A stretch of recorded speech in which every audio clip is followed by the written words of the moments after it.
সুন্দর নাম। সুমাইয়া আপু, কি করেন আপনি? সেলাই মেশিনের কাজ করি। বিয়ে শাদী হয়েছে? এখনো বিয়ে শাদী হয় নাই। পড়াশোনা কত দূর করছেন? পড়াশোনা ক্লাস 6 পর্যন্ত লেখাপড়া করছি। ভালোই করছেন তো। পরিবারে কে কে আছে? ছোট একটা ভাই আছে, আম্মু আছে। আচ্ছা, বাবা নাই?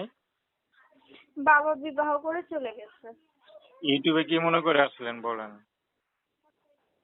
ভিডিও আসছে সুন্দর একজন মনের মানুষের জন্য, যে সারা জীবন আমার পাশে থাকবে, এরকম একজন মনের মানুষের জন্য আসছি ভাইয়া। আচ্ছা, তো আপনি কি বিয়ে শাদী করবেন? হ্যাঁ, অবশ্যই মনের মতো হইলে বিয়ে শাদী করবো। সে যদি বুড়া হয়? তাতে আমার কোনো সমস্যা নাই। বয়স দিয়ে কি মানুষে ভাত মাছ খাবে? বয়স হইলেও সমস্যা নাই। আচ্ছা, ভালো কথা বলছেন। তো আপনার সাথে কিভাবে যোগাযোগ করবে?